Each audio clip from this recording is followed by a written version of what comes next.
Bonjour et bienvenue à tous sur notre chaîne Astronature 49. Nous sommes heureux de nous retrouver pour ces éphémérides du ciel du mois d'août 2021. Il est temps de préparer les observations pour ce mois d'août. Alors, au programme de ces éphémérides, nous allons notamment parler de l'opposition de Saturne, mais aussi de Jupiter, et bien sûr de la pluie d'étoiles filantes très connue, celle des Perséides. Dans un second temps, nous allons commenter l'activité du Soleil, quelle a été son activité le mois dernier. Et puis, pour terminer, nous détaillerons la visibilité de chaque planète du système solaire. Alors, tout d'abord, c'est un plaisir d'accueillir avec nous Pascal et Mathieu, nos deux astronomes amateurs dans le 49.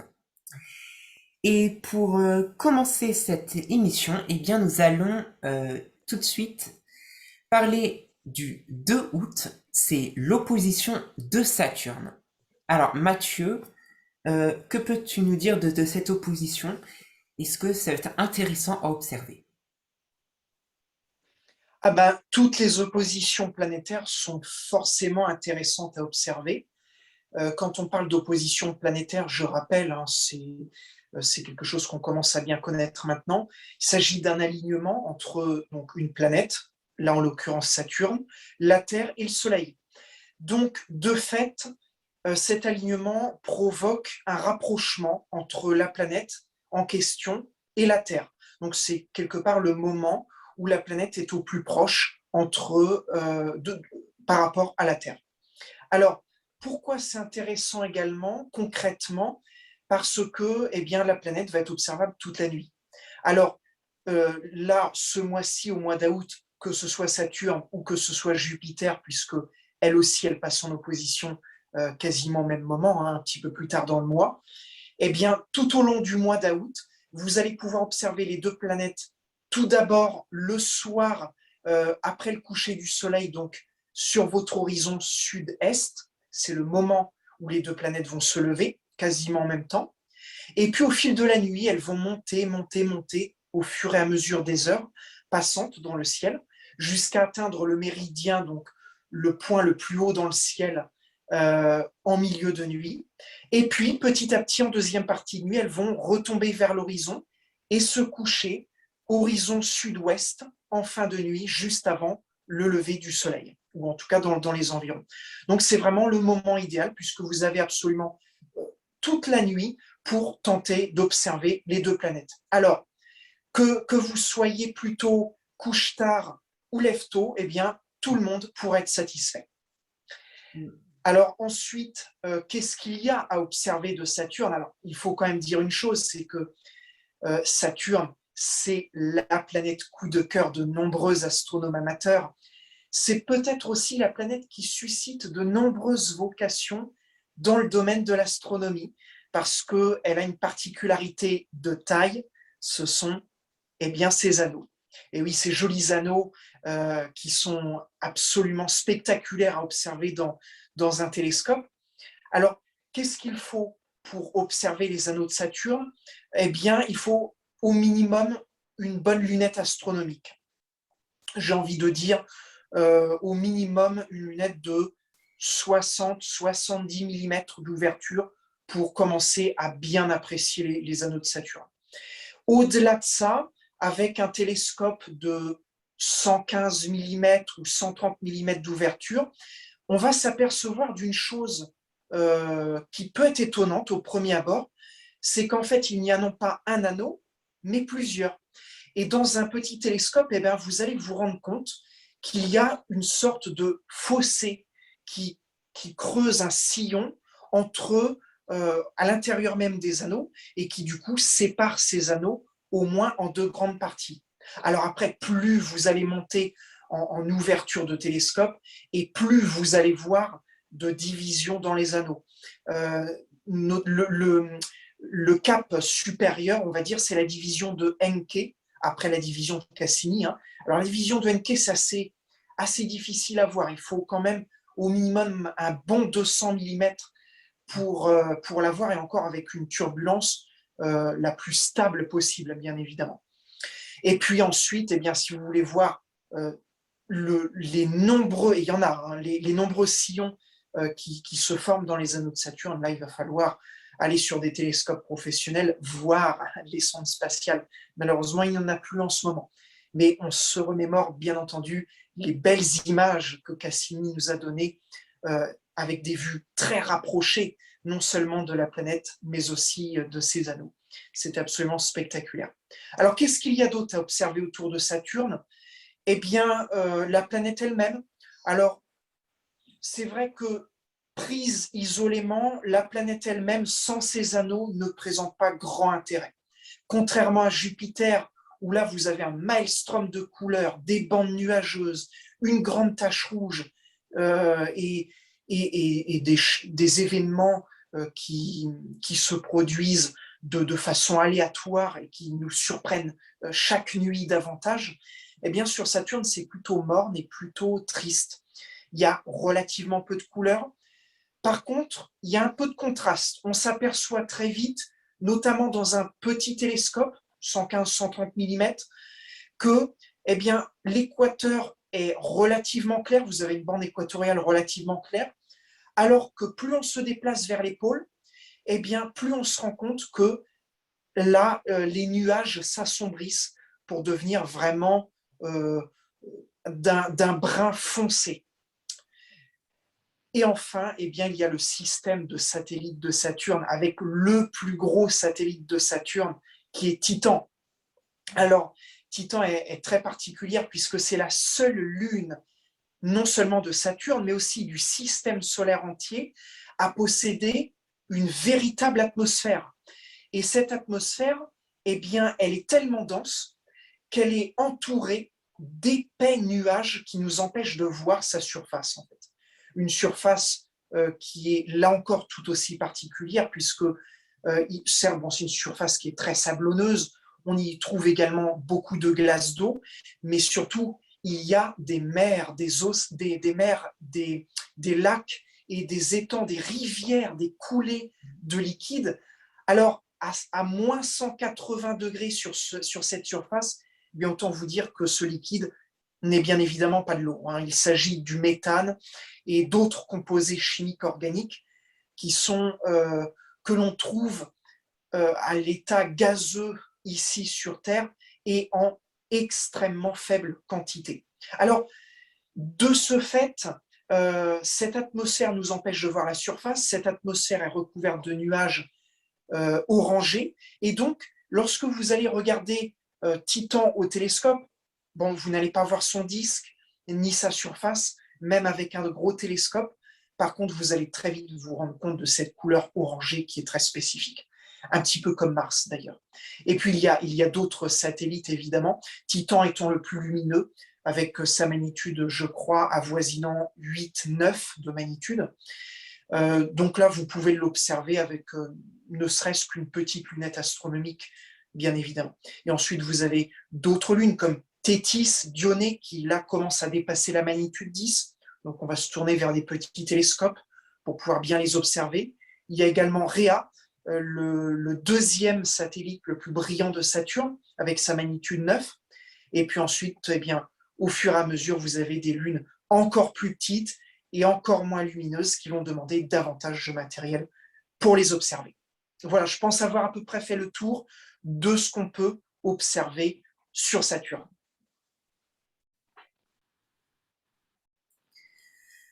Voilà donc pour ce qui est de ce premier événement, l'opposition de Saturne, qui est toujours très intéressant à pouvoir observer.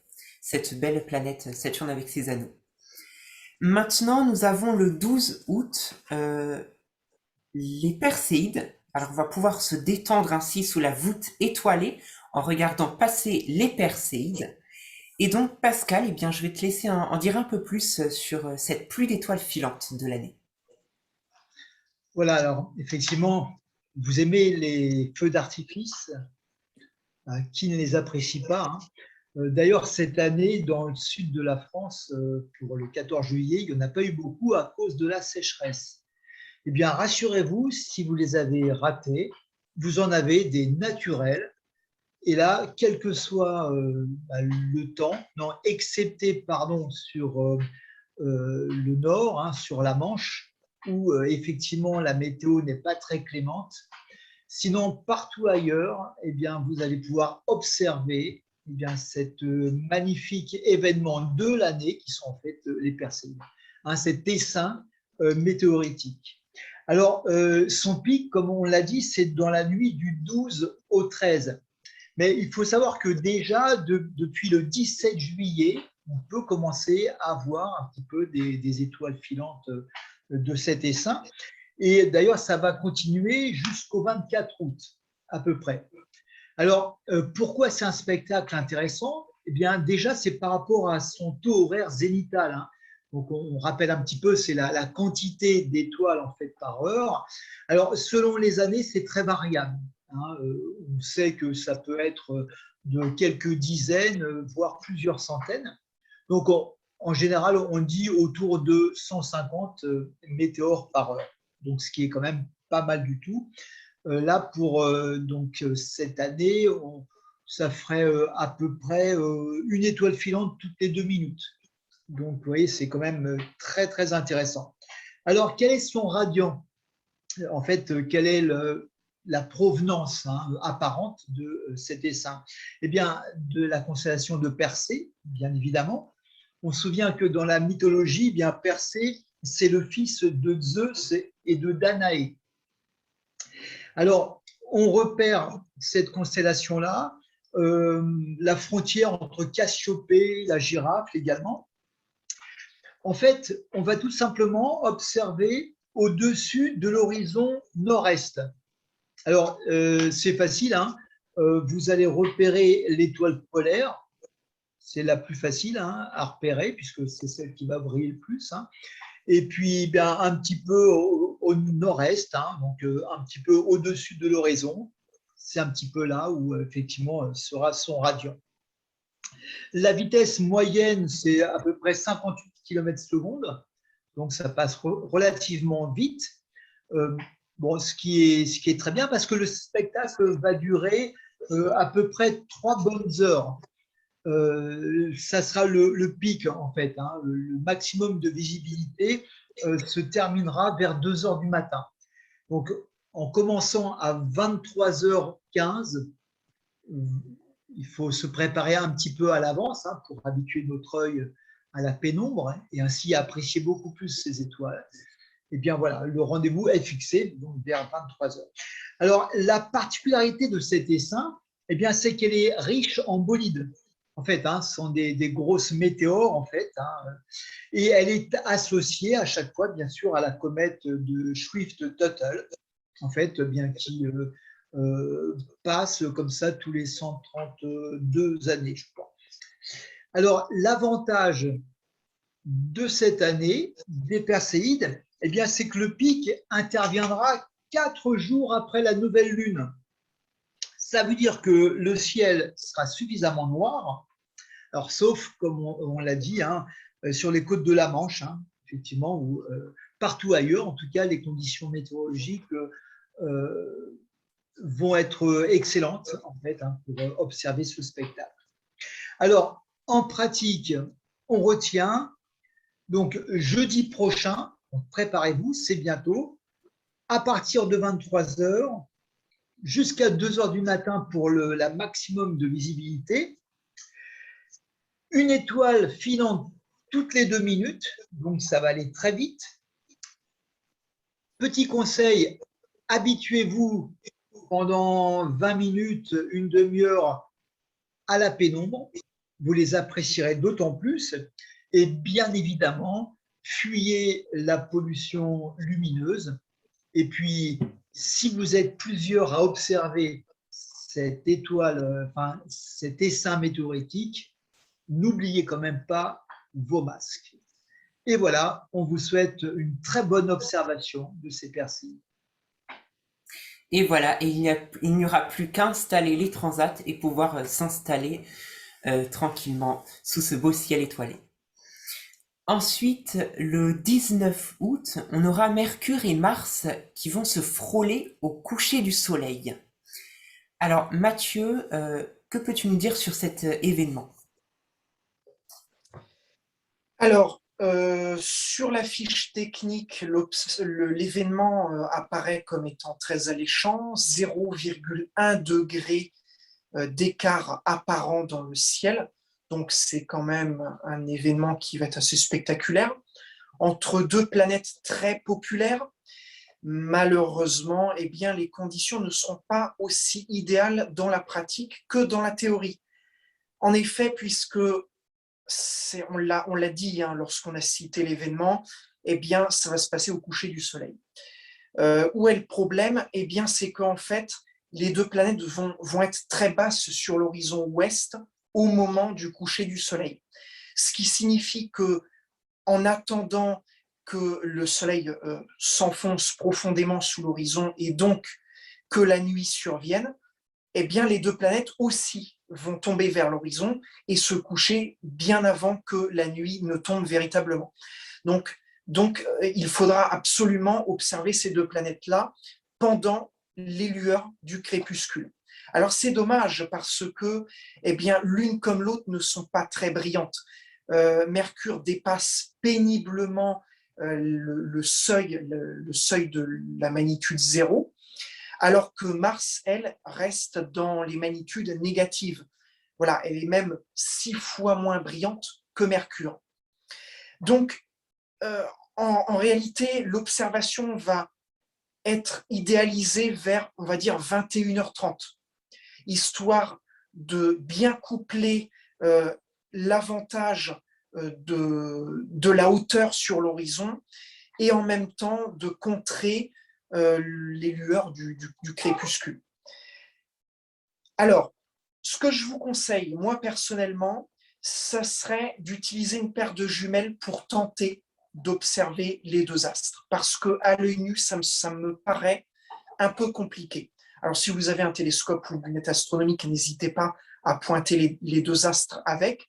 Vous aurez peut-être la chance, si votre focale le permet, d'avoir les deux astres dans le même champ avec un oculaire de très faible grossissement. Maintenant, ne vous attendez pas à voir du détail, ni sur l'eau, ni sur l'une, ni sur l'autre. Mercure et Mars, alors Mercure a un diamètre apparent, je crois, qui est aux alentours de 5 secondes d'arc, et Mars, si je ne me trompe pas, aux alentours de 3 secondes d'arc. C'est extrêmement faible. Voilà, ce sont des tout petits poids, voilà, ce sont des petits poids qui seraient situés à une dizaine de mètres de vous, en fin de compte. Donc, autant vous dire que vous ne voyez pas grand-chose. Alors, bon, Mars s'éloigne de nous, c'est vrai, maintenant elle est quasiment de l'autre côté du Soleil par rapport à nous, c'est-à-dire environ 350-400 millions de kilomètres, à comparer aux 50 millions de kilomètres lorsque Mars eh bien, est à l'opposition, c'est-à-dire au plus proche de la Terre. Et puis Mercure, de son côté, eh bien, également en conjonction supérieure, en tout cas, enfin, dans une position qui est un peu trop éloignée de nous sur son orbite, et donc empêche de voir de toute manière, quoi qu'il en soit, des détails à sa surface. Voilà. Malgré tout, si vous en avez l'occasion, eh bien, n'hésitez pas à aller chercher. Ce sera un défi à relever. Il y en a toujours en astronomie. Et puis, ça permet de donner un peu de croustillant, de peps à votre passion. Voilà, exactement. Merci Mathieu pour ces informations. Et pour finir, eh bien, nous avons le 20 août l'opposition de Jupiter. Là aussi, ce sera sûrement agréable de pouvoir observer Jupiter. Mathieu. Voilà, donc en ce qui concerne les généralités, la façon d'observer Jupiter, comment le faire, où le faire, dans quelles conditions le faire et avec quoi le faire, eh bien, on en a déjà parlé les mois derniers. On en a également beaucoup parlé l'année dernière lors de l'opposition précédente. Là, ce que je veux vraiment faire, c'est vous donner quelques informations plus détaillées sur des événements pris isolément. C'est très intéressant. Il y a deux choses qui sont intéressantes lorsqu'on observe Jupiter. c'est de suivre sa grande tache rouge, évidemment, puisque sa grande tache rouge, c'est quelque chose, c'est j'ai envie de dire, un lieu touristique incontournable lorsqu'on observe Jupiter au télescope. Et puis, il y a également le beau spectacle que permet eh bien, les satellites de Jupiter lorsque celle-ci passe devant la planète. Alors, notamment, notez bien le 29 août, donc c'est à la toute fin du mois. Le 29 août, eh bien, j'ai noté des transits multiples à la surface de Jupiter tout au long de la nuit. Et là, ça va être intéressant. Alors, à 21h, alors en fait, ça va concerner deux lunes en particulier. Hein. Il s'agit d'Europe et de Ganymède. Donc, la plus grosse et la plus petite des lunes de Jupiter. Alors, pour vous donner donc l'ordre dans lequel les événements vont se dérouler, à 21h57, eh bien, Europe fait son entrée devant le disque de Jupiter. À 22h26, eh bien, c'est l'ombre d'Europe qui, à son tour, eh bien, plane au-dessus de la planète. Et puis à 23h41, c'est au tour de Ganymède, la Lune, pas l'ombre, de faire son entrée. Le lendemain, donc le 30, mais c'est toujours la même nuit, à minuit 43 pour être très précis, eh bien, c'est au tour de l'ombre de Ganymède de pénétrer au-dessus des nuages de Jupiter. Alors là, ça va devenir très intéressant puisque vous aurez 2 minutes pendant lesquelles 4 phénomènes différents vont se dérouler à la surface en même temps sur Jupiter. Europe, la Lune, son ombre, la Lune Ganymède et l'ombre de Ganymède qui seront toutes les 4 en même temps devant Jupiter. Un spectacle de toute beauté et ce d'autant plus que vous aurez un gros instrument puisque là, pour compter voir les ombres des satellites, eh bien, il faut quand même tabler sur un petit télescope. L'ombre de Ganymède étant quand même relativement grosse, donc vous la verrez plus facilement que l'ombre d'Europe. Par contre, en ce qui concerne les lunes mêmes, malheureusement étant assez brillantes, elles se démarquent assez peu des nuages de Jupiter. Il y a peu de contraste entre les lunes et les nuages. Et donc, pour arriver à distinguer les lunes en contraste devant la planète, eh bien, il va falloir un instrument qui soit quand même assez costaud. Et aussi, bien évidemment, une turbulence qui soit la plus plate possible. Donc, en tous les cas, c'est... Oui, vas-y Pascal, tu voulais peut-être dire quelque chose sur cet événement? Non, juste pour dire aussi un événement, une éphéméride incontournable aussi que l'on n'a pas cité, c'est la constellation du Chat, en fait, qui sera visible, mais beaucoup plus à la mi-août. Alors, pour en revenir du coup aux lunes de Jupiter qui vont donc faire le show là sur la planète, eh bien, vous avez plusieurs possibilités pour les prévoir à l'avance. Ce qui est bien, c'est que l'on peut se reporter à des éphémérides pour pouvoir planifier son observation et ne pas être pris au dépourvu. Et peut-être aussi pour réussir ses photos, éventuellement, si on a envie d'en tenter quelques-unes. Alors, vous avez 3 sites internet et applications que je vous recommande. Il s'agit déjà de la page web de Gilbert Javot. Alors, vous tapez sur votre moteur de recherche PGJ Astronomie et vous allez tomber donc sur le site internet de Gilbert Javot. Et là, vous avez énormément de choses qui vont vous permettre de détailler vraiment toutes vos observations. Alors que ce soit pour planifier vos observations des événements, des phénomènes mutuels sur Jupiter, que ce soit également pour savoir quand eh bien, est observable la grande tache rouge de Jupiter, mais également pour prévoir vos observations des comètes, des astéroïdes, des diverses planètes du système solaire. Et pour avoir quelque chose d'encore plus précis, de plus consistant encore, vous avez un deuxième site web qui est le site web de l'Institut mécanique céleste l'Institut mécanique céleste, je ne sais plus le nom en complet, c'est l'IMCCE. Voilà, IMCCE. Ça, c'est le site internet qui vous permet vraiment de planifier toutes vos observations, quelles qu'elles soient. Ça vous donne les horaires détaillés. Et sinon, une troisième chose, donc c'est une application que vous pourrez trouver sur l'App Store et sur le Play Store, selon votre mode de fonctionnement de téléphone. C'est l'application Gas Giant. Alors, Gas Giant, en fait, vous permet de préparer vos observations. Alors là, c'est plus du visuel, alors que les deux sites web que je vous indiquais tout à l'heure, là, vous allez avoir des pages entières de chiffres. Donc, si vous n'aimez pas trop les chiffres et que vous êtes plus visuel, téléchargez l'application Gas Giant. Cette application vous permet de voir en temps réel ce que vous allez observer à l'oculaire de votre télescope sur les 4 planètes géantes de notre système solaire. Les 2 plus intéressantes étant bien évidemment Jupiter et Saturne, Jupiter en particulier. Alors vous avez bien évidemment la possibilité de voir la grande tache rouge de Jupiter et la position des satellites par rapport à Jupiter. Alors justement, on en vient donc au deuxième élément que je voulais absolument vous parler pour l'opposition de Jupiter, l'incontournable observation de la grande tache rouge.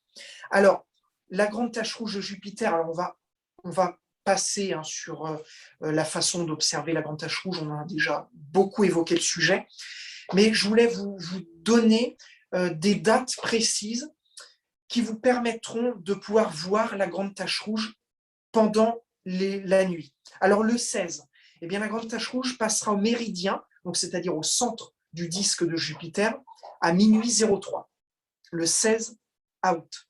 Le 20 août à 23h10, le 25 à 22h17 et le 27 août à 23h55. Alors ça, c'est pour ceux qui sont du soir. Pour ceux qui préfèrent observer plus tôt le matin, eh bien, vous aurez d'autres possibilités. Le 15, par exemple, à 4h12, le 22 à 4h57, le 27 août à 4h04, et enfin, une dernière date que j'ai notée, le 29 août à 5h42. Donc, il y en a vraiment pour tous les goûts et toutes les possibilités. Alors ça, ce sont des exemples parmi d'autres, mais vous pourrez retrouver un plus large choix sur les applications et les sites Internet dont je vous ai parlé tout à l'heure. Voilà, donc on a de quoi s'informer sur cet événement. Merci en tout cas à tous les deux de nous avoir commenté ces différents événements durant ce mois d'août. Et nous allons pouvoir passer à la seconde partie de notre émission. Et donc, nous allons commenter l'activité du Soleil. Alors, Mathieu, peux-tu nous faire un bref résumé de son activité au mois de juillet 2021 donc. Eh ben, on va reprendre le mois de juillet là où on l'avait laissé au mois de juin. Donc, on avait parlé de la tache solaire AR 2835. Alors, celle-ci en imposait avec sa taille surpassant le double de celle de la Terre. Et son champ magnétique de classe delta, puis tour à tour de classe bêta-gamma, eh bien, inquiétait dans la même proportion, car il abritait un potentiel d'énergie pouvant provoquer de puissantes éruptions de classe M. Mais le Soleil aime nous surprendre. Alors que les observateurs surveillaient cette région propice, une violente explosion se produit le 3 juillet dans un tout autre endroit du Soleil, une zone en émergence encore quasiment vierge de taches solaires. Sauf que cette éruption inattendue était de classe X, largement supérieure à la classe M. Une première depuis septembre 2017. La conséquence, un blackout radio à ondes courtes au-dessus de l'océan Atlantique. Alors, c'était vraiment l'événement de l'activité solaire le plus important du mois de juillet. Et puis ensuite, eh bien, le temps est passé, une flopée de petites taches se sont succédées, et puis finalement, le mois s'est refermé avec eh bien, un soleil quasiment vierge de taches solaires. D'accord, ok, donc voilà l'activité du Soleil durant ce mois de juillet. Maintenant, nous allons vous détailler la visibilité donc, de chaque planète du système solaire, mais aussi de la Lune, à commencer par donc, la Lune. Le 2 août à 9h35, la Lune est à l'apogée. Le 8 à 15h50, c'est la nouvelle Lune. Le 15 à 17h20, c'est le dernier quartier de la Lune qui sera observable. Le 17 à 11h23, la Lune est au périgée. Le 22 à 14h02, ce sera la pleine Lune. Le 30 à 4h22, la Lune est à l'apogée. Et enfin, toujours le 30 à 9h13, c'est le dernier quartier de la Lune qui sera visible. Pour ce qui est de Mercure, alors elle sera inobservable au début du mois et on pourra l'observer au crépuscule vers la fin du mois. Vénus, elle sera visible en tout début de soirée. Mars, elle sera difficilement observable au coucher du soleil au début du mois et à la fin du mois, elle deviendra inobservable. La planète naine Cérès, elle sera observable en seconde partie de nuit. L'astéroïde Pallas, lui, sera observable toute la nuit. Junon pourra être observable en première moitié de nuit. Vesta sera observable en début de nuit. Jupiter, donc elle sera observable toute la nuit au début du mois et vers la fin du mois, elle sera pratiquement observable toute la nuit. Pour ce qui est de Saturne, eh bien c'est pareil que Jupiter, observable toute la nuit au début du mois et pratiquement toute la nuit à la fin du mois. Pour ce qui est d'Uranus, alors on pourra l'observer en seconde partie de nuit. Neptune, elle, on pourra l'observer pratiquement toute la nuit au début du mois et à partir de la mi-août, elle sera observable vraiment toute la nuit. Et enfin, la planète naine Pluton, eh bien, on pourra l'observer toute la nuit, pratiquement toute la nuit, durant ce mois d'août. Voilà donc pour les éphémérides de ces corps principaux du système solaire. Et donc, avant de clore notre émission, on peut parler, comme chaque année d'ailleurs, de cet événement qui a lieu. C'est la Nuit des étoiles. Et donc, Mathieu, est-ce que tu peux nous en dire un peu plus sur ces nuits des étoiles? Quand est-ce que ça se passe? À quelle date exactement? Et puis, comment ça se passe?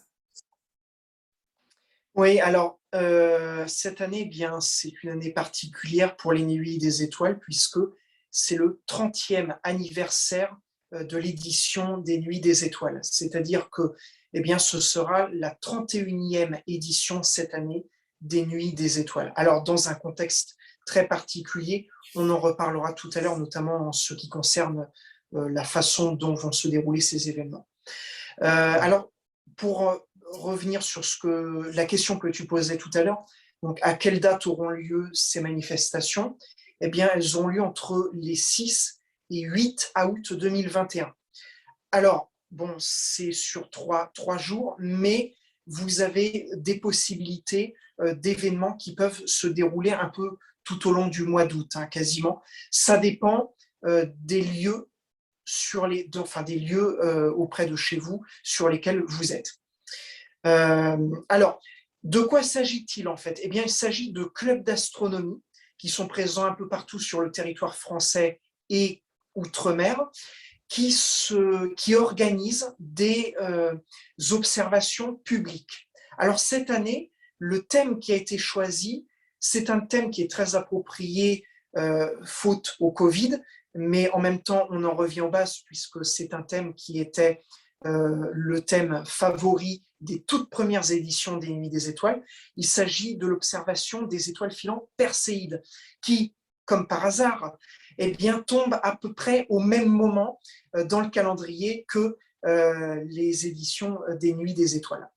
Et comble de chance, eh bien, cette année, le 8 août, eh bien, c'est la nouvelle lune. Ça veut dire que pour ces nuits des étoiles, eh bien, vous aurez un ciel parfaitement noir, donc des conditions idéales pour observer ces étoiles filantes.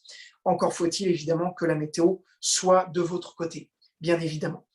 Alors, donc, peu d'observations seront faites aux instruments cette année, ce qui est quelque part normal du fait que les conditions sanitaires exigent des distanciations sociales.